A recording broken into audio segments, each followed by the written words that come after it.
Hi everyone. Well, what an amazing series the Steinlager tests were against the Irish. Who could have predicted a 1-point victory versus a 16-0 result? It was pretty important for us to get back into winning form post Rugby World Cup. And by the way, the William Webb Ellis Trophy is still travelling around the country, so it may well visit a club near you. Make sure you get an opportunity to see it close up.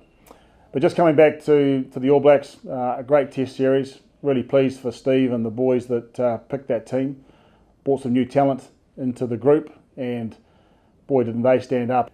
It was a great privilege to be in Hamilton on Saturday night when the new caps were all awarded their All Black cap, in most cases in front of their friends and family. And it's always a special moment when new All Blacks come up to the stage and are formally capped in that pretty prestigious status. So one of the great privileges of my job is to be around when those things happen, and I was very pleased to be there on Saturday night.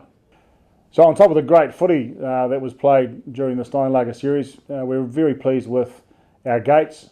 Big turnout at Auckland and Eden, big turnout at Eden Park in Auckland, and full houses in both Hamilton and Christchurch.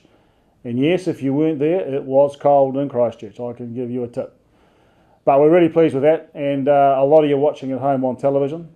500,000 more people watched this series than the same series in 2010. So we really are building on the successes that we achieved last year, which is pretty pleasing. It does lead us nicely back into Investec Super Rugby. Obviously, a few local derbies underway as we speak, and then 3 weeks of finals when the true champion will be sorted out, particularly with the overseas travel that'll be required to win this championship unless you qualify first. Then of course we'll pick another All Black team, and that will be an interesting decision for our coaches.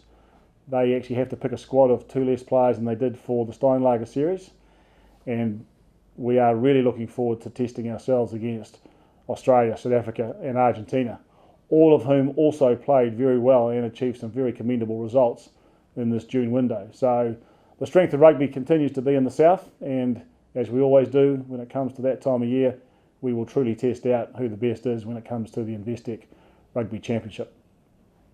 And on that note, tickets go on sale early next month, and you need to be in quick to get the opportunity to see us play here in New Zealand against all 3 countries, Australia in Auckland, Argentina here in Wellington, and South Africa in that fantastic stadium down in Dunedin, the Forsyth Bar Stadium. So make sure you make the most of the opportunity. I know the demand for all 3 games is already very high, so get in quick.